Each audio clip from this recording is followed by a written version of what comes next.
Merhaba çocuklar. Şimdi yeni oyuncak alma zamanımız geldi. Toy Shop'tayız.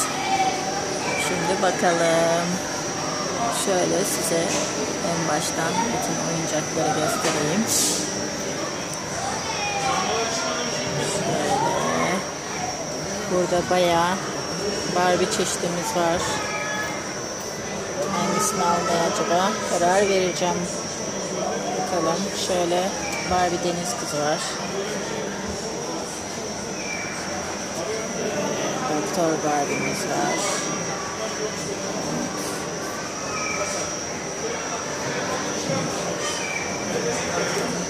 Şöyle Barbie'nin atı ve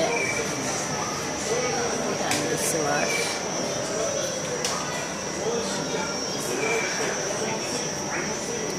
Bayağı bir seçenek var. Aslında şu da bayağı güzel gözüküyor. Fiyatı şöyle. Saç modelleri yapıyorsunuz. Vurgular. Gayet güzel. Şöyle bir saç düzleştiricisi olan Barbie var. Evet. Bu da gayet güzel.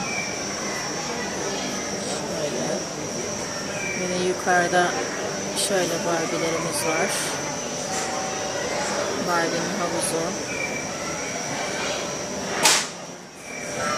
Bu Barbie de indirime girmiş. Gayet güzel, hoş bir Barbie. Evet.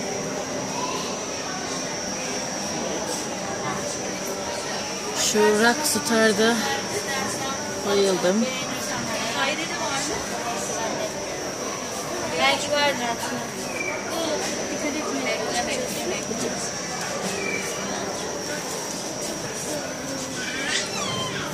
Evet. Yine şöyle benim kızımın hayran olduğu Master High'lar.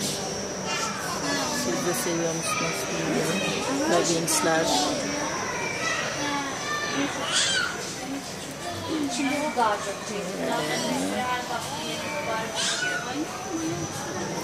Evet, ben şimdi bir Barbie alıp çıkacağım. Tekrar bir dahaki videomuzda görüşürüz. Hoşça kalın.